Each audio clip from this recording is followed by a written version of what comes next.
Hi friends, ഇന്ന് ഞാൻ നിഷാദ് എഴുതിയിരിക്കുന്ന ഒരു മെയിലാണ് വായിക്കുന്നത്. മാഡം, എൻ്റെ പേര് നിഷാദ്. യഥാർത്ഥ പേരല്ല, യഥാർത്ഥ പേര് പറയാൻ കഴിയുകയില്ല. അതുകൊണ്ടാണ്. എനിക്ക് വയസ്സ് 25. എൻ്റെ ഉമ്മ കുറേ വർഷങ്ങൾക്ക് മുമ്പ് മരിച്ചു പോയതാണ്. അത് കഴിഞ്ഞ ശേഷം 40 വയസ്സുള്ള ഒരു സ്ത്രീയെ എൻ്റെ ഉപ്പ ഈ അടുത്ത കാലത്തായി വിവാഹം കഴിച്ചു. ഏകദേശം 4 വർഷത്തിന് മുമ്പ് എൻ്റെ ഉമ്മ അസുഖബാധിതയായിട്ട് മരണപ്പെട്ടെങ്കിലും എൻ്റെ ഉമ്മയുടെ ഉമ്മ ഇവിടെ എപ്പോഴും ഉണ്ടായിരുന്നു. ഞങ്ങളെ വളർത്തിയതൊക്കെ ഉമ്മയുടെ ഉമ്മയാണ്. എൻ്റെ ഉപ്പയ്ക്കും ഉമ്മയുടെ ഉമ്മയ്ക്കും തമ്മിൽ നല്ല ബന്ധമാണ്. അതുകൊണ്ട് തന്നെ ഞങ്ങൾക്ക് ഒരു പ്രശ്നവും ഉണ്ടായില്ല.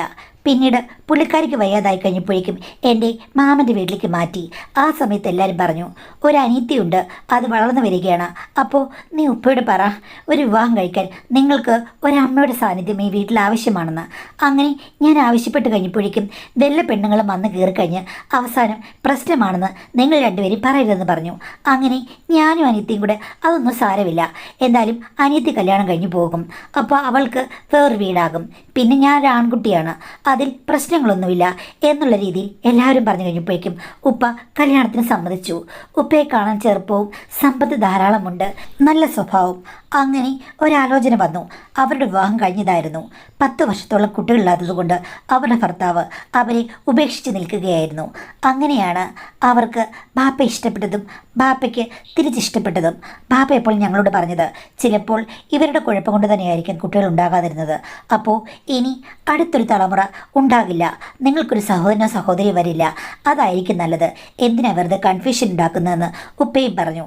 എന്തായാലും ഞങ്ങൾക്കിപ്പോൾ അനിയനോ അനിയത്തയോ ഉണ്ടെന്ന് പറഞ്ഞാലും ഒരു പ്രശ്നവുമില്ല. കാര്യം 2-3 കുട്ടികളെ കൂടെ വളർത്താനുള്ള സ്വത്ത് ദൈവം തന്നിട്ടുണ്ട്. പിന്നെന്താണ്, ഇത്തിരി ഭാഗിച്ചു പോയാലും ഞങ്ങൾ രണ്ടുപേർക്കും ഒരു പ്രശ്നവുമില്ല. അങ്ങനെയാണവർ ഞങ്ങളുടെ വീട്ടിലേക്ക് വരുന്നത്. പക്ഷേ വന്നു കഴിഞ്ഞപ്പോഴേക്കും ഉമ്മ എന്നൊക്കെയാണ് ഞങ്ങൾ വിളിക്കുന്നതെങ്കിലും ഞങ്ങൾക്ക് രണ്ടുപേർക്കും ഫ്രണ്ട്സിനെ പോലെയാണ്. പക്ഷേ അവർ വന്നു കഴിഞ്ഞ് കുറച്ച് നാൾ കഴിഞ്ഞപ്പോഴേക്കും എൻ്റെ അനിയത്തിൻ്റെ കല്യാണം കഴിഞ്ഞ് അവളങ്ങ് പോയി. എങ്കിലും അവളോട് ഭയങ്കര ഇഷ്ടമാണ്. എപ്പോഴും കളിയും ചിരിയും ഒക്കെ ആയിട്ട് ഒരു ചെറുപ്പക്കാരി പെൺകുട്ടിയെ പോലെ, ഒരു 18കാരിയെ പോലെയാണ് പുള്ളിക്കാരുടെ നടപ്പ്. പഴയ കഥകളൊക്കെ എന്നോട് പറയും. ഞാൻ ദാമ്പത്യ ജീവിതത്തിൽ ഒത്തിരി പ്രശ്നങ്ങൾ അനുഭവിച്ചതാണ്. ഇപ്പോൾ ഇവിടെ വന്നപ്പോഴാണ് റിലാക്സ് ആയത്. നിങ്ങൾക്ക് ഞാനൊരിക്കലും രണ്ടാനമ്മയായിരിക്കില്ല, ഞാൻ നിങ്ങളോട് പോരെടുക്കില്ല, നിങ്ങൾക്ക് എന്നെ അമ്മയായിട്ടോ സുഹൃത്തായിട്ടോ ചേച്ചിയായിട്ടോ എങ്ങനെ വേണമെങ്കിലും കാണാം എന്ന് പറയും. ഞങ്ങൾക്ക് ഇഷ്ടപ്പെട്ടതെല്ലാം ചോദിച്ച് ഉണ്ടാക്കി തരികയും ചെയ്യും. മാഡം, ഒരു യഥാർത്ഥ സത്യം പറയട്ടെ, എൻ്റെ ഉമ്മ ഞങ്ങളെ വിട്ടുപോയെങ്കിലും ഉമ്മയ്ക്ക് ഇത്രയൊന്നും സ്നേഹം പ്രകടിപ്പിക്കാൻ അറിയില്ലായിരുന്നു. ഇത്രയും നല്ല വിഭവങ്ങൾ ഉണ്ടാക്കിത്തരാനും അറിയില്ല. പുള്ളിക്കാരി പക്ഷേ മിടുക്കിയാണ്. തൽക്കാലം അവരെ ലൈല എന്ന് വിളിക്കാം. എൻ്റെ അനിയത്തി അവരെ ഒരു പ്രത്യേക പേരിലാണ് വിളിക്കുന്നത്. ഞാൻ പക്ഷേ ലൈലുമ്മ എന്നാണ് വിളിക്കുന്നത്. ഞങ്ങൾ രണ്ടുപേരും ഭയങ്കര കൂട്ടാണ്. എൻ്റെ ഉപ്പ ബിസിനസ്സും മറ്റുമായിട്ട് നല്ല തിരക്കാണ്. രാത്രി ഒരു 10 വരാൻ. ആ സമയം വരെ ഞങ്ങൾ രണ്ടുപേരും കൂടി ഓരോന്ന് പറഞ്ഞിങ്ങനെ ഇരിക്കും. ഒരു പ്രശ്നവുമില്ല. സത്യം പറഞ്ഞാൽ ഞങ്ങളുടെ ജീവിതത്തിൽ സന്തോഷം വന്ന നിമിഷങ്ങളായിരുന്നു അത്. എനിക്ക് പക്ഷേ PG ഒക്കെ കഴിഞ്ഞിട്ടും ഒരു ജോലിയും ആയില്ല. എനിക്ക് ഒരു ജോലി കിട്ടിയിട്ട് മാത്രം മതി കല്യാണം എന്നാണ്. അതും നാട്ടിൽ തന്നെ കിട്ടണം. ഞാൻ ഉദ്ദേശിച്ച സ്ഥലത്ത് എത്തിച്ചേർന്നിട്ട് മാത്രം മതി എൻ്റെ കല്യാണം എന്ന് ഉപ്പയോട് ഞാൻ പറഞ്ഞിരുന്നു. അപ്പോൾ ഉപ്പ പറഞ്ഞു, ആ ശരി, അങ്ങനെ മതി, ആരും നിന്നെ ഇവിടെ കല്യാണം കഴിക്കാൻ നിർബന്ധിക്കില്ലെന്ന് പറയും. പിന്നെ ലൈലയും കൂടെ വന്നു കഴിഞ്ഞപ്പോഴേക്കും ഈ കാര്യമൊക്കെ പറയും. ലൈലയും പറയും, ആ നേരത്തെ കല്യാണം കഴിച്ചിട്ട് ഇവിടെ എന്താകാനാ, ഞാൻ വളരെ ചെറുപ്പത്തിലെ കല്യാണം കഴിച്ചതാണ്, 10 വർഷം അയാളുടെ കൂടെ ജീവിച്ചു, എന്നിട്ടെന്താ. ഞാൻ പറയുന്നത് കുട്ടികളുണ്ടാകാത്തതുകൊണ്ടല്ലേ. കുട്ടികളുണ്ടാകാത്തത് ആരുടെ കുറ്റമാ ലൈലുമ എന്ന് ചോദിച്ചു കഴിഞ്ഞപ്പോൾ പുള്ളിക്കാരി പറഞ്ഞു, ചിലപ്പോൾ എൻ്റെ കുറ്റമാകാം, ചിലപ്പോൾ അദ്ദേഹത്തിൻ്റെ കുറ്റമാകാം, ചിലപ്പോൾ ദൈവത്തിൻ്റെയും കുറ്റമാകാമെന്ന്. ഞാൻ ചോദിച്ചു, അവിടെയും ഇവിടെയും തൊടാതെ ഇങ്ങനെ എന്തിനാ പറഞ്ഞതെന്ന്. എടാ, അവിടെയും ഇവിടെയും തൊടാതെ തന്നെയാണ് കാര്യങ്ങൾ ഞാൻ പറഞ്ഞത്. പക്ഷേ ഇവിടുത്തെ ഏറ്റവും വലിയ പ്രശ്നം എന്താണെന്ന് വെച്ച് കഴിഞ്ഞാൽ അവിടെയും ഇവിടെയും തൊട്ടില്ല എന്നതാണ്. ഞാനത് കേട്ടിട്ട് ഒന്നും മനസ്സിലായില്ല. എന്നിട്ട് ചോദിച്ചു, അല്ല എന്താ അങ്ങനെ പറഞ്ഞത്. എടാ ചെക്ക, എൻ്റെ ഭർത്താവിൻ്റെ കൂടെ ഞാൻ 10 വർഷം കഴിഞ്ഞു. അങ്ങേര് വരിക, ഉറങ്ങുക, കഴിക്കുക, പോവുക, ഇതല്ലാതെ ഒന്നും ഉണ്ടായിട്ടില്ല. എന്തെങ്കിലും നടക്കണമെങ്കിൽ ഒന്ന് തൊടണ്ടേ, തൊട്ടിട്ട് ബാക്കിയുള്ള കാര്യങ്ങൾ വേണ്ടേ. ഞാൻ നിൻ്റെ ഉമ്മയല്ലേ, എങ്ങനെയാണ് നിന്നോട് കൂടുതൽ പറയുക. അപ്പോൾ അങ്ങർക്ക് യാതൊരു കഴിവുമില്ലായിരുന്നു. എൻ്റെ എൻ്റെ മോനെ, അയാളുടെ കഴിവുകളൊന്നും നിന്നോട് എനിക്ക് പറയാൻ പറ്റില്ല. എന്തായാലും ഒരു കാര്യം ഞാൻ പറയാം. അങ്ങേരുടെ കഴിവുകളൊന്നും പെണ്ണുങ്ങളോട് പ്രകടിപ്പിക്കാൻ അങ്ങേർക്ക് ഇഷ്ടമല്ല. അങ്ങേർക്ക് മറ്റു തരത്തിലുള്ള ഇഷ്ടമായിരുന്നു എന്ന് പറഞ്ഞു. എനിക്ക് ഏകദേശം കാര്യം മനസ്സിലായി. അപ്പോൾ പിന്നെ എന്തിനാ ലാലുമ 10 വർഷം അയാളോട് താമസിച്ചത്? അത് പിന്നെ എന്ത് ചെയ്യാനാണ്? അങ്ങേര് ഇങ്ങനെയാണെന്ന് അറിഞ്ഞിട്ട് ഞാൻ ആരോടെങ്കിലും പറഞ്ഞു കഴിഞ്ഞാൽ എന്നെ തന്നെ കാർക്കിച്ചു തുപ്പുന്ന പോലെ ആയിരിക്കില്ലേ? ഞാൻ എൻ്റെ വീട്ടിൽ പറഞ്ഞതാണ്. അപ്പോൾ ഞങ്ങൾക്ക് സ്വത്ത് കുറവല്ലേ? സ്വത്തുള്ളവനായതുകൊണ്ട് സഹിച്ചവിടെ നിൽക്ക്, കുട്ടികളില്ലെങ്കിലും നിന്നോളാൻ പറഞ്ഞു. പക്ഷേ എത്ര പറഞ്ഞിട്ടും ആർക്കൊന്നും മനസ്സിലായില്ല. മാക്സിമം ഞാൻ സഹിച്ചു നിന്നു. അത് കഴിഞ്ഞ് അവരുടെ വീട്ടിൽ മുറുമുറുപ്പ് തുടർന്നു. പിന്നെ ഞാൻ അവിടുത്തെ ഉമ്മയുടെ കാര്യങ്ങളൊക്കെ പറഞ്ഞു. നിങ്ങളുടെ മകൻ വെറുതെ ഇരുന്ന് കഴിഞ്ഞാൽ കുട്ടികളുണ്ടാകില്ല, എൻ്റെ കുറ്റമല്ലെന്ന്. പക്ഷേ പുള്ളിക്കാരി അത് മറിച്ചാണ് എല്ലാവരോടും പറഞ്ഞത്. അവൾക്ക് കുട്ടികളുണ്ടാകില്ല, അവൾ കുട്ടികളുണ്ടാകാത്ത ഒരുത്തിയാണ്. ഇത്രയും വർഷമായിട്ടും യാതൊരു ഗുണവുമില്ല. പിന്നെ ഭർത്താവിന് താല്പര്യമില്ലെങ്കിൽ ഭർത്താവിനെ ശരിയാക്കി എടുക്കേണ്ട ആൾ ഞാനാണത്രേ. എനിക്കെന്തായാലും അയാളെ ശരിയാക്കി എടുക്കാൻ പറ്റുമെന്ന് തോന്നില്ല മോനെ.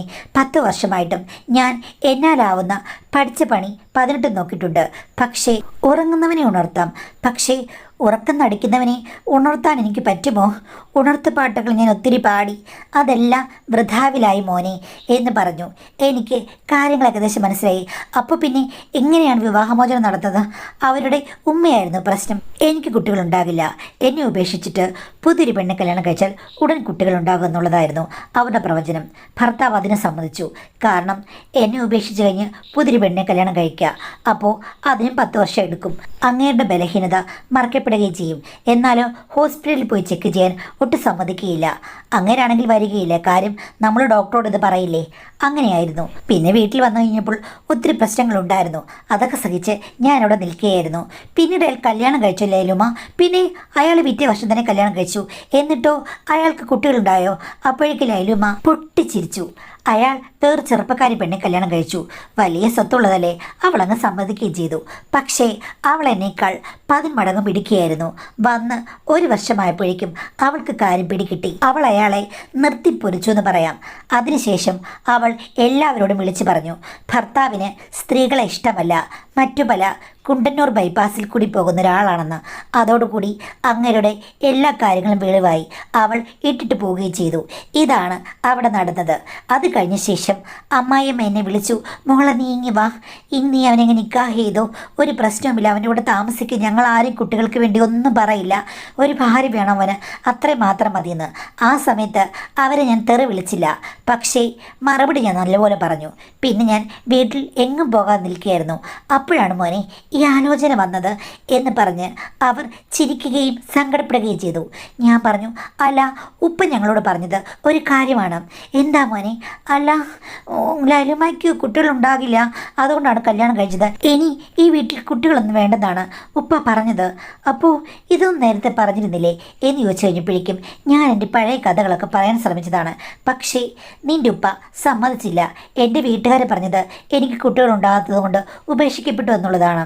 പക്ഷേ എൻ്റെ ഭർത്താവിൻ്റെ പഴയ കഥകൾ ഒരിക്കലും എൻ്റെ വീട്ടുകാരും പറഞ്ഞിട്ടില്ല. കാരണം അയാളിൽ നിന്നും എൻ്റെ ഉമ്മയും ബാപ്പയും നല്ല തുകൾ സ്വീകരിച്ചിട്ടുണ്ട്. അതുകൊണ്ട് മരുമകനെ കുറ്റം പറയാൻ അവർക്ക് മടിയാണ്. പിന്നെ നിൻ്റെ ഉപ്പ ഈ കാര്യങ്ങളൊന്നും ചോദിക്കാറില്ല. ഞാൻ കഥകൾക്ക് തുടക്കമിടുമ്പോൾ പുള്ളി പറയും, പഴയ കഥകളൊന്നും എനിക്കറിയണ്ട, നമുക്ക് മുന്നോട്ടങ്ങ് പോയാൽ മതി എന്നാണ് പറഞ്ഞത്. പിന്നെ ഞാനെങ്ങനെയാണ് പറയുക? അപ്പം ഞാൻ പറഞ്ഞു, ഇനിയിപ്പോൾ ഒരു പ്രധാന കാര്യം പറയാനുണ്ടെന്ന് പറഞ്ഞിട്ട് ലൈലുമ്മ ഈ കാര്യങ്ങളൊക്കെ പറയണം.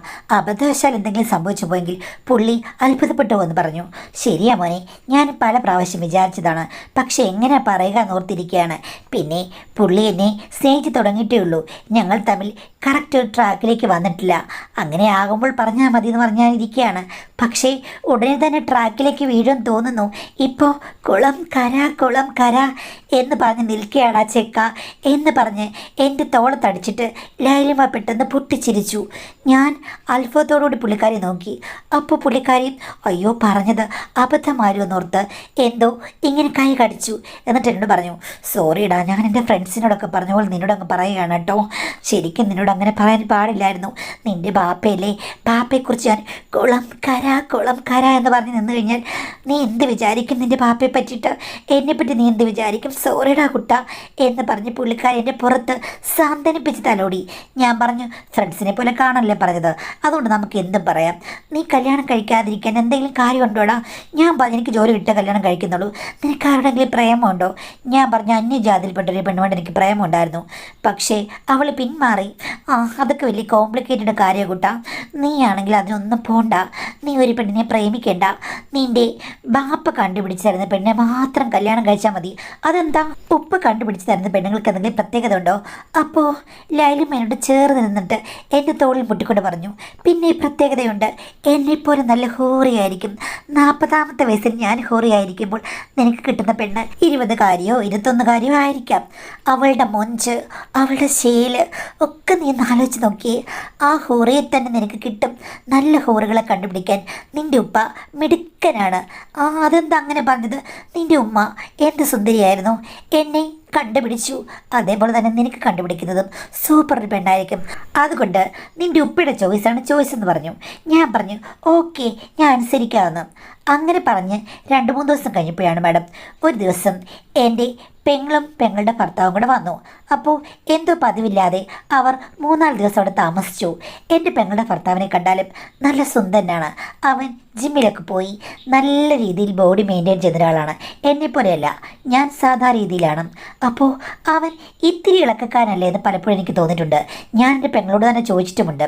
പക്ഷേ ഒരു ദിവസം എൻ്റെ അളിയൻ മറ്റൊരു കൂട്ടുകാരനോട് സംസാരിക്കുന്നത് ഞാൻ കേട്ടു മാഡം ഫോണിൽ. അപ്പോൾ എൻ്റെ അളിയൻ പറയുകയാണ്, എടാ നീ വിചാരിക്കുന്ന പോലെ ഒന്നുമല്ല, ശ്രമിച്ചു കഴിഞ്ഞാൽ അവർ വീഴും. അപ്പോൾ ആരാണെന്ന് മറ്റാൾ ചോദിച്ചു കാണും. എടാ ഞാൻ പറഞ്ഞത് എൻ്റെ അമ്മായിപ്പൻ്റെ 2ാം വൈഫിനെ കുറിച്ചാണ്. സൂപ്പറാണ്. കണ്ടു കഴിഞ്ഞ് കഴിഞ്ഞാൽ ഒരു 30 വയസ്സ് പോലും പറയില്ല. അവർ ശരിക്കുമില്ലേ സൂപ്പർ സുന്ദരിയാണ്. എന്നെ ഇടയ്ക്കിടയ്ക്ക് ഒന്ന് ട്യൂൺ ചെയ്യുന്നുണ്ടോ എന്ന് എനിക്ക് സംശയമുണ്ട്. എൻ്റെ ഭാര്യ ഇവിടെ ഉള്ളത് കൊണ്ട് എനിക്ക് കൈവിട്ട കളികൾക്കൊന്നും മുതിരാനും പറ്റുന്നില്ല. പക്ഷേ എന്നെ മാടി വിളിക്കുകയാണ്. മുന്നഴകും പിന്നഴകും തുളുമ്പുന്ന സുന്ദരിയാണ് അവർ എന്ന് പറഞ്ഞ് അളിയൻ്റെ ചില അവതരണങ്ങൾ കേട്ട് കഴിഞ്ഞപ്പോഴേക്കും എനിക്കും ആകെക്കൂടി ഒരു വല്ലായ്മ തോന്നി. അത് കഴിഞ്ഞ ശേഷം പറഞ്ഞു, എടാ ഇന്ന് രാവിലെ ആയി കഴിഞ്ഞപ്പോഴേക്കും ഇല്ലേ എൻ്റെ വയൽ തൊട്ടുകൊണ്ട് ചോദിക്കുകയാണ്, ഇത് 6 പാക്ക് ആണോ മോനെ? എങ്ങനെയാണ് 6 പാക്ക് ഉണ്ടാക്കുന്നതെന്ന്. അപ്പോൾ ഞാൻ പറഞ്ഞു, ഇപ്പോൾ ഇവിടെ എല്ലാവരും ഉണ്ടല്ലോ, അല്ലാത്ത സമയത്ത് ഉമ്മയെ വന്ന് ഞാൻ 6 പാക്ക് കാണിക്കാമെന്ന്. അപ്പോൾ ഉമ്മ തമാശയായിട്ട് എന്നോട് പറയുകയാണ്, 6 പാക്കും 8 പാക്കും ഒക്കെ ഞാൻ കേട്ടിട്ടേ ഉള്ളൂ, ഇതുവരെയും കണ്ടിട്ടില്ല. നീയാണ് എനിക്ക് വേണ്ടി 6 പാക്കും 8 പാക്കും ഒക്കെ ഉണ്ടാക്കിയെടുക്കുന്നത് അല്ലേടാ കുട്ടാ? അത് ഉമ്മ കാണും എന്നൊക്കെ പറഞ്ഞ് കൊഞ്ചിക്കുഴഞ്ഞ് അങ്ങ് പോയടാ. പുള്ളിക്കാരി ഇപ്പം വീഴും എന്ന് പറഞ്ഞ് നിൽക്കുകയാണ്. എന്താണെന്നറിയില്ല എന്നൊക്കെ പറയുന്നു. ഇതൊക്കെ കേട്ട് കഴിഞ്ഞപ്പോൾ എനിക്ക് ആകെ കൺഫ്യൂഷനായി. അളിയൻ പറയുന്ന ചിത്രം വേറെയാണ്, ഞാൻ കണ്ടിട്ടുള്ള ലൈലുമ്മ വേറെയാണ്. അവർ ഇങ്ങനെ തമാശ പറയുന്നല്ലാതെ ഇങ്ങനെ ഒരാളുടെ ദേഹത്ത് കയറി തൊട്ടിട്ട് 6 പാക്ക് ഉണ്ടോ 8 പാക്ക് ഉണ്ടോ എന്നും ചോദിക്കുന്ന എനിക്ക് തോന്നുന്നില്ല. പക്ഷേ ഇയാൾ കൂട്ടുകാരനോട് ഇനി വർണ്ണിച്ച് പറയുകയാണോ, ലൈലുമ്മയെ കാണാൻ സുന്ദരിയാണ്, പിന്നെ മുന്നഴകും പിന്നഴകും ഒക്കെ അയാൾ പറഞ്ഞത് കറക്റ്റാണ്. മോഹം കൊണ്ടിട്ട് അവരെക്കുറിച്ച് ഓരോ കൽപ്പിത കഥകൾ സുഹൃത്തിനോട് പറഞ്ഞ് രസിക്കുകയായിരിക്കുമെന്ന് ഞാൻ വിചാരിച്ചു. പിന്നീട് ലൈലുമ്മയും അളിയനുമൊക്കെ വരുമ്പോൾ ഞാൻ കറക്റ്റായിട്ട് ശ്രദ്ധിക്കാൻ തുടങ്ങി. ആദ്യത്തെ കുറേ തവണ എനിക്ക് അസ്വാഭാവികമായി ഒന്നും കണ്ടുപിടിക്കാൻ പറ്റില്ല. പിന്നൊരു ദിവസം ഷർട്ട് ഊരിയിട്ട് എൻ്റെ അളിയൻ അവിടെ നിന്നപ്പോൾ ഓടിപ്പോയി ലൈലുമ്മ ഭയങ്കര ഇഷ്ടത്തോടുകൂടി നോക്കുന്നത് ഞാൻ കണ്ടു. അളിയൻ പെട്ടെന്ന് തിരിഞ്ഞപ്പോൾ ലൈലുമ്മയെ കാണുകയും അടുത്തേക്ക് വിളിക്കുകയും ചെയ്തു. പുള്ളിക്കാരെ അങ്ങോട്ട് പോകാൻ മടിച്ചു. പക്ഷേ അളിയൻ ഇങ്ങനെ വിളിച്ചു കഴിഞ്ഞപ്പോഴേക്കും ലൈലുമ്മ ഓടി അവൻ്റെ അടുത്ത് പോയി. അപ്പോഴേക്കും അയാൾ ചേർത്ത് നിർത്തി ഒന്ന് ആശ്ലേഷിക്കുന്നതും അതിനുശേഷം ലൈലുമ്മയെ ഒരു പോപ്പോ അതൊക്കെ ഞാൻ കണ്ടു. പക്ഷേ ഒത്തിരി നേരമൊന്നും പുള്ളിക്കാരൻ നിന്നില്ല. ഏതാനും സെക്കൻഡുകൾ കഴിഞ്ഞപ്പോഴേക്കും അങ്ങ് മാറി പോവുകയും ചെയ്തു. ഇതൊക്കെ കണ്ടു കഴിഞ്ഞപ്പോൾ എനിക്ക് മനസ്സിലായി, ഇവർ ഇരട്ട വ്യക്തിത്വമുള്ള ഒരു സ്ത്രീയാണ്. എന്നോട് ഭയങ്കര സ്നേഹം, ഫ്രണ്ട്ഷിപ്പ് എല്ലാം തുറന്നു പറയുന്നു. പക്ഷേ എന്നോട് അവർക്ക് യാതൊരു താല്പര്യവുമില്ല. ഞാൻ എന്താ ചിന്തിക്കുന്നത്? ഞാൻ മകനല്ലേ, മറ്റേത് മരുമകനാണ്. അപ്പോൾ വേറൊരുത്തിനാണ്. എന്ത് വേണമെങ്കിലും അവർക്ക് ചിന്തിക്കാം. അതുകൊണ്ടായിരിക്കാം ഇനിയിപ്പോൾ എന്നേക്കാൾ സുന്ദരനാണ്, 6 പാക്ക് ഉണ്ട്, അതുകൊണ്ടായിരിക്കും അട്രാക്ഷൻ തോന്നിയത് എനിക്ക്. പക്ഷേ അന്ന് രാത്രി ഉറങ്ങാൻ കഴിഞ്ഞില്ല. ഞാൻ കുത്തിയിരുന്ന് നേരം വെളുപ്പിച്ചു. അന്നത്തോടുകൂടി ലൈലുമ്മ എൻ്റെ 2ാമയാണെന്നുള്ള ഭാവം എൻ്റെ മനസ്സിൽ നിന്ന് മാഞ്ഞു. അവരോട് എനിക്ക് അസൂയ തോന്നി. എന്നെ സ്നേഹിക്കാതെ എൻ്റെ അളിയനെ സ്നേഹിക്കുന്നു. എൻ്റെ പെങ്ങളുടെ ജീവിതം നശിപ്പിക്കുന്നു. എനിക്ക് ദേഷ്യവും അതോടൊപ്പം തന്നെ അവരോട് വല്ലാത്ത എന്തൊക്കെയോ വികാരങ്ങൾ തോന്നാൻ തുടങ്ങി. ചോദിക്കണം, ഇത് ചോദിച്ചേ പറ്റൂ, എന്തെല്ലാം കാര്യങ്ങൾ തുറന്ന് പറയുന്നു, അപ്പം ഇതും ചോദിക്കണം. അങ്ങനെ അവർ പോയി കഴിഞ്ഞപ്പോഴേക്കും ഞാൻ ലല്ലുമ്മയെ വിളിച്ചിരുത്തി ഈ കാര്യങ്ങൾ ചോദിച്ചു. അത് കേട്ട് അവർ പെട്ടെന്ന് ഐസായിപ്പോയി. മോനെ, അത് അറിയാതെ. ഞാൻ പറഞ്ഞു, അറിയാതൊന്നുമല്ല, അറിഞ്ഞുകൊണ്ട് തന്നെയാണ്. 6 പാക്ക് കാണിക്കൂ, 8 പാക്ക് കാണിക്കൂ എന്നൊക്കെ ഒരു പുരുഷനോട് പറഞ്ഞത് എങ്ങനെയാണ്, അതും മരുമകനോട്? എടാ, അവനാണ് എന്നോട് അടുത്ത് ആദ്യം പെരുമാറിയത്. അപ്പോൾ എൻ്റെ മനസ്സ് കൈവിട്ടു പോയി. അത്രയും സുന്ദരനാണ്, ശരിയാണ്. എൻ്റെ മരുമകനാണെങ്കിലും എൻ്റെ ഡയറക്റ്റ് മരുമകനൊന്നുമല്ലല്ലോ, അവൻ ആരോ ആണല്ലോ എനിക്ക്. അതുകൊണ്ടാണ് അവൻ്റെ വാചകങ്ങളിൽ ഞാൻ വീണു പോയത്. എന്ന് വെച്ചിട്ട് ഞാൻ എൻ്റെ ഭർത്താവിനെയോ ഈ കുടുംബത്തെ വഞ്ചിച്ചിട്ടില്ല. അവൻ ഒന്ന് ചിരിച്ചപ്പോൾ ഞാൻ വീണുപോയി, അത്രയേ ഉള്ളൂ. അത്രയും ഒരു സുന്ദരൻ അടുത്ത് വന്നതെന്ന് കൊഞ്ചി പറഞ്ഞാൽ ഏത് പെണ്ണാണ് ഒന്ന് മയങ്ങാത്തത്? അത് മാത്രമല്ല, 40 വയസ്സായ സ്ത്രീയാണ് ഞാൻ. എന്നെ അവനെ ആരാധിക്കുന്നെന്ന് പറയുമ്പോൾ എനിക്കും ഒരിളക്കം തോന്നില്ലേ? നീ ഒന്ന് ആലോചിച്ച് നോക്ക്. ആദ്യത്തെ വിവാഹം, 10 വർഷം ഒന്നുമില്ല. ഇവിടെ വന്നു കഴിഞ്ഞപ്പോൾ സുന്ദരനും കരുത്തനുമായൊരു ഭർത്താവ്. പക്ഷേ അവിടെയും ഇവിടെയും എന്തൊക്കെയോ പൂരിപ്പിക്കാൻ വിട്ടതുപോലെ, ഫിൽ ഇൻ ദ ബ്ലാങ്ക്സ് പോലെ അദ്ദേഹം കുളക്കരയിൽ തന്നെ നിൽക്കുന്നു. കുളത്തിലേക്ക് ചാടിയാലല്ലേ നീന്താൻ പറ്റൂ മോനെ എന്ന് ചോദിച്ചു. ഞാൻ പറഞ്ഞു, പണ്ടത്തെ പോലെ ഇങ്ങനെ മൂങ്ങാമുട്ടയായിരിക്കരുത്. കുളത്തിലേക്ക് ചാടിയില്ലെങ്കിൽ കുളത്തിലേക്ക് കൈ പിടിച്ച് വലിച്ചിടണം, എന്നിട്ട് 2 പേരും കൂടെ നീന്തണമെന്ന് പറഞ്ഞു. അപ്പോൾ ഞാൻ അങ്ങനെ മുൻകൈ എടുക്കാമോ? പിന്നെ കള്ളി, മരുമകനോട് മുൻകൈ എടുക്കാൻ അറിയാം, 6 പാക്കിൻ്റെ കാര്യം സംസാരിക്കാൻ അറിയാം, സ്വന്തം ഭർത്താവിനോട് പറ്റില്ലേ? അതുകൊണ്ട് അങ്ങോട്ട് ചെന്ന് ശരിക്കും മുടിമേലെ കെട്ടിവെച്ച് നടമാടൂന്ന് ഞാൻ പറഞ്ഞു. ഞാൻ ശരിക്കും തുറന്നാണ് പറഞ്ഞത്. അങ്ങനെയൊക്കെ പറ്റുമോ? പറ്റും, അതിൽ ബാപ്പ വീഴുമെന്ന് ഞാൻ ഉപദേശം കൊടുത്തു. എന്തായാലും എൻ്റെ അളിയുമായിട്ടുള്ള ബന്ധം തകർക്കണം, അതായിരുന്നു എൻ്റെ ഉദ്ദേശം. അത് മുന്നോട്ട് പോയാൽ വഷളാകും എൻ്റെ പെങ്ങളുടെ ജീവിതവും. പിന്നെ ഒന്നും കിട്ടാത്തതുകൊണ്ടല്ലേ ലൈലുമ്മയ്ക്ക് അങ്ങനെ ഒരു അട്രാക്ഷൻ തോന്നിയത്. കിട്ടിക്കഴിഞ്ഞാൽ എല്ലാം ഓക്കെ ആകും. ഉപ്പയോട് കുട്ടികളുണ്ടാകുന്ന കാര്യം പറയണമെന്നും അതേപോലെ തന്നെ കുറച്ച് അഗ്രസീവായിട്ട് പെരുമാറണമെന്ന് പറഞ്ഞു. അങ്ങനെ പറയാൻ മോനെന്ന് പറഞ്ഞ് നല്ല പിള്ള ചമഞ്ഞ് എൻ്റെ ലൈലുമ്മ പോയി. അത് കഴിഞ്ഞ് ഒരാഴ്ച കഴിഞ്ഞപ്പോഴാണ് ഞങ്ങൾ ഒന്നിച്ചിരുന്ന് സംസാരിച്ചത്. അപ്പം എന്നോട് പറഞ്ഞു, നീ പറഞ്ഞ വിദ്യ ഫലിച്ചു. ഞാനാണെങ്കിൽ അങ്ങ് അഗ്രസീവായി എടുത്ത് കുളത്തിലേക്ക് വലിച്ച് കൈ പിടിച്ചിട്ടു. അപ്പോൾ ഞാൻ പറയുകയും ചെയ്തു, എന്തായാലും എൻ്റെ പഴയ ഭർത്താവിൻ്റെ കുഴപ്പം കൊണ്ടാണ് കുട്ടികളുണ്ടാകാതിരുന്നത്. ഇനി നമുക്ക് കുട്ടികളുണ്ടായാലും ഇവിടെ ആർക്കും ഒരു പ്രശ്നവുമില്ല എന്ന് പറഞ്ഞ് ഞാൻ അദ്ദേഹത്തെ കുളത്തിലേക്ക് വലിച്ചിട്ട് മോനെ. ഇപ്പോൾ വളരെ വളരെ മനോഹരമാണ്. കുളത്തിൽ കടലിലെ അലകൾ പോലെ അടിക്കുകയാണെന്ന് പറഞ്ഞ് പുള്ളിക്കാരി എന്നെ കളിയാക്കി. ഞാൻ പറഞ്ഞു, ഇനി ഇപ്പോൾ മറ്റവൻ വന്നു കഴിഞ്ഞാൽ ആവശ്യമില്ലാത്ത കാര്യത്തിന് പോകരുത്. എൻ്റെ പെങ്ങളുടെ ഭർത്താവാണ്, അവളുടെ ജീവിതവും നശിക്കും, ഇവിടെ വലിയ പ്രശ്നം ഉണ്ടാകും, ലൈലുമ്മയുടെയും ആസ്തിത്വം ഇവിടെ നഷ്ടപ്പെടുന്നു പറഞ്ഞു. എനിക്കറിയാം, എനിക്ക് പറ്റിയൊരു തെറ്റാണ്, എൻ്റെ പൊന്നുമോൻ ക്ഷമിക്കണം എന്ന് പറഞ്ഞു. പിന്നീട് എല്ലാം ഓക്കെ ആണെന്ന് പറഞ്ഞു. അളിയന് വരുമ്പോൾ അകന്നു പോവുകയും ചെയ്തു. പിന്നീട് എൻ്റെ അടുത്ത് വന്നിരുന്നു, നിന്നെ കെട്ടാൻ പോകുന്ന പെണ്ണ് ഭാഗ്യവതിയായിരിക്കും, കാര്യം നിൻ്റെ ഉപ്പയെപ്പോലെയാണ് നീയെങ്കിൽ ഏറ്റവും നന്നായിരിക്കും, ആ പെണ്ണ് ഭാഗ്യവതിയായിരിക്കും. എന്താ അങ്ങനെ പറഞ്ഞു വന്നപ്പോഴേക്കും നിൻ്റെ ഉപ്പയുടെ നല്ല സ്വഭാവമെന്ന് പിന്നെയും പറഞ്ഞപ്പോൾ ഞാൻ പറഞ്ഞു, വെറുതെ ലൈലുമ്മ ബോറടിപ്പിക്കില്ലേന്ന്. അപ്പോൾ ലൈലുമ്മ പറഞ്ഞു, ഞാൻ പറഞ്ഞത് പൊട്ടിന് മനസ്സിലായിട്ടില്ല മോനെ, അച്ഛനേക്കാൾ മികച്ച മക്കളുണ്ട്, ചിലപ്പോൾ അച്ഛനായിരിക്കും മികച്ചത്. എന്തായാലും നിനക്ക് വരുന്ന പെണ്ണ് ഭാഗ്യവതി തന്നെ. ഇപ്പോഴല്ലേ നിൻ്റെ അച്ഛനെ എനിക്ക് പൂർണ്ണമായിട്ടും അറിയാൻ പറ്റിയത് എന്നൊക്കെ പറഞ്ഞു. അപ്പോൾ എനിക്ക് ഏകദേശം കാര്യങ്ങൾ പിടികിട്ടി. എനിക്ക് പിടികിട്ടി കളി എന്ന് പറഞ്ഞു കഴിഞ്ഞപ്പോഴേക്കും അപ്പോൾ പുള്ളിക്കാരി പറഞ്ഞു, എനിക്കും പിടികിട്ടി എന്ന് പറഞ്ഞ് ലൈലുമ്മ കാണിച്ച കാര്യം എനിക്കിവിടെ പറയാൻ പറ്റില്ല. എന്താ ലൈലുമ്മ എന്ന് പറഞ്ഞപ്പോഴേക്കും ലൈലുമ്മ പറഞ്ഞു, എന്തായാലും എല്ലാ കാര്യത്തിലും നീയാണ് എൻ്റെ ഗുരു, ഗുരുവിനെ ഞാൻ ആരാധിക്കുന്നു, അതുകൊണ്ട് നീ മിണ്ടേണ്ട കാര്യമില്ല. നിനക്ക് എന്നോട് നല്ല താല്പര്യമുണ്ടെന്ന് എനിക്ക് മനസ്സിലായി. ഞാൻ വേറെ പുരുഷനുമായിട്ട് അടുക്കാൻ ശ്രമിച്ചു കഴിഞ്ഞപ്പോഴേക്കും നീ അത് തടഞ്ഞു. അതിനർത്ഥം നിനക്കും എന്നോട് താല്പര്യമുണ്ട്. ഇവിടെ ഇപ്പോൾ നമുക്ക് 2 പേർക്കും അങ്കക്കല്ലുള്ളത് കൊണ്ട് അങ്കത്തട്ടിൽ കയറാൻ നീ സമ്മതിക്കുമായിരിക്കുമല്ലേ മോനെ? ആരും അറിയാതെ നമുക്ക് മാറ്റച്ചുരിക മാറ്റാം എന്നും എന്നോട് പറഞ്ഞു. വേണ്ടെന്ന് പറഞ്ഞെങ്കിലും പുള്ളിക്കാരി പറഞ്ഞു, പിന്നെ നിൻ്റെ അപ്പനെ മാനം ചെയ്യാൻ നീയാണ് എന്നെ പഠിപ്പിച്ചത്, അപ്പോൾ നിന്നെ മാനേജ് ചെയ്യാൻ എനിക്കെന്താ എന്ന് പറഞ്ഞ് പുള്ളിക്കാരി എല്ലാം വെളിപ്പെടുത്തുകയായിരുന്നു. വെളിപ്പെടുത്തി കഴിഞ്ഞപ്പോൾ എന്നോട് പറഞ്ഞത് ഇങ്ങനെയാണ്: എടാ, അച്ഛനേക്കാൾ മികച്ചതാണ് നീ എന്ന് ഞാൻ വിചാരിച്ചില്ല. പക്ഷേ ഇതിപ്പോൾ കാത്തിരുന്ന് എനിക്ക് കിട്ടിയത് നല്ല പൊന്ന് തങ്കക്കട്ടി അച്ഛൻ്റെ മകൻ തന്നെ. അങ്ങനെയല്ല, അച്ഛൻ്റെ രണ്ടിരട്ടിയുള്ള മകൻ എന്ന് പറയാം എന്ന് പറഞ്ഞ് ചാടി വീഴുകയായിരുന്നു. പിന്നീട് എനിക്കൊന്നും തടുക്കാൻ കഴിഞ്ഞില്ല. ബാപ്പ വരുന്നതിന് മുമ്പ് മാക്സിമം ദിവസങ്ങളിലും ഞങ്ങളുടെ നടനവിലാസങ്ങൾ ഉണ്ടായിരിക്കും മാഡം. പക്ഷേ ഇപ്പോഴത്തെ പ്രശ്നം, ഇപ്പോൾ ലൈലുമ്മ ഗർഭിണിയാണ്. ആർക്കും ഒരു പ്രശ്നവുമില്ല. എൻ്റെ ഉപ്പയ്ക്കും സന്തോഷമാണ്. നിനക്ക് കുഴപ്പമൊന്നുമില്ലല്ലോ എന്ന് ചോദിച്ചപ്പോൾ ഞാൻ പറഞ്ഞു ഓക്കെ ആണെന്ന്.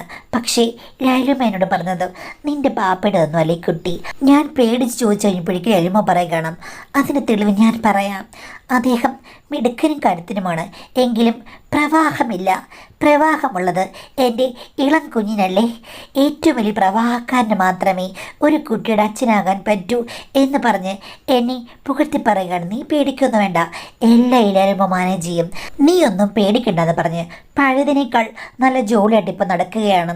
ഇപ്പോൾ പിന്നെ ഞങ്ങൾ തമ്മിൽ അങ്ങനെയുള്ള ബന്ധങ്ങളൊന്നുമില്ല.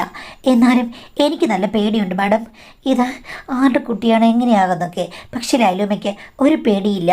ഈ അവസ്ഥയിൽ എനിക്കുറക്കം നഷ്ടപ്പെട്ടു. അവർ സുഖമായിട്ട് ഉറങ്ങുകയും ചെയ്യുന്നു. എന്താണ് ചെയ്യുക മാഡം എന്നാണ് ചോദിച്ചിരിക്കുന്നത്. അപ്പോൾ എല്ലാത്തിൻ്റെയും ഉത്തരം നമുക്ക് പറയാൻ പറ്റുകയില്ല. ഇനി പ്രത്യേകിച്ചൊന്നും ചെയ്യാനില്ല. അവർ അവരുടെ വഴിക്ക് കളിച്ച് ചിരിച്ച് നടക്കുന്നു. നിങ്ങൾ ഇത്തരം അലകുലത്തുകൾക്ക് പോകാതെ എല്ലാ അലകുലത്തും ചെയ്ത് കഴിഞ്ഞ ശേഷം ടെൻഷൻ അടിക്കുന്നത് എന്തിനാണ്? അവർക്കത് മാനേജ് ചെയ്യാൻ അറിയാം. അവരെയാണല്ലോ അത് കൂടുതൽ ബാധിക്കുക. അവർക്ക് മാനേജ് ചെയ്യാൻ അറിയാമെങ്കിൽ നിങ്ങൾ പേടിക്കേണ്ട കാര്യമില്ല. അവരെ വെറുപ്പിക്കാതെ അവരവരുടെ പാടിനെ വിട്ട് നിങ്ങളും നിങ്ങളുടെ കാര്യം നോക്കി എന്തെങ്കിലും ജോലിയോ മറ്റു കാര്യങ്ങളും കണ്ടെത്തി നിങ്ങളുടെ വഴിക്ക് പോവുക. ഇനിയിപ്പോൾ ഇതിൻ്റെ പുറകെ നടക്കാനും കുട്ടിയുടെ അച്ഛൻ ആരാണെന്നോ അമ്മ ആരാണെന്നോ ഒക്കെ അറിയാൻ നടന്നു കഴിഞ്ഞ് അവസാനം ഇത് കുളമാക്കരുത്. അവരൊരു പഠിച്ച കള്ളിയാണ്. അവർക്ക് ആ കള്ളത്തരങ്ങൾ മാനേജ് ചെയ്യാൻ അറിയാം. അതുകൊണ്ട് സൂക്ഷിച്ചു കൂടെ നിൽക്കുക. നിങ്ങൾക്കും ആ കള്ളത്തരം മാനേജ് ചെയ്യാൻ പറ്റണം. അതുകൊണ്ട് തൽക്കാലം ഇവിടെ നിശബ്ദത പാലിക്കുകയാണ് ഉചിതം. ഇതിനെക്കുറിച്ച് ആലോചിച്ച് തലമുണ്ടാക്കിയിട്ടൊരു കാര്യമില്ല. കുട്ടി ഉണ്ടാകുമ്പോൾ അവർ വളർത്തിക്കോളും. നിങ്ങൾ നിങ്ങളുടെ കാര്യം നോക്കുക.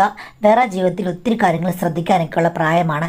ഇവിടെ ഇപ്പോൾ അവിടെ പുറകെ നടന്ന് ഭാവി നശിപ്പിക്കരുത് എന്ന് മാത്രമേ എനിക്ക് പറയാനുള്ളൂ. അല്ലാതെ ഒന്നും നമുക്ക് പിച്ചെടുത്ത് കളയാൻ പറ്റില്ല. ഇത്തരം സംഭവങ്ങൾ നമ്മൾ ഇതിനു മുമ്പ് വായിച്ചിട്ടുള്ളത് കൊണ്ട് ഞാൻ കൂടുതൽ വായിട്ട് അലയ്ക്കുന്നില്ല. അത്തരം ആ ഒരു കഥകളൊക്കെ ഒന്ന് കേട്ട് നോക്കി കഴിഞ്ഞാൽ നിങ്ങൾക്ക് കാര്യങ്ങൾ മനസ്സിലാകും.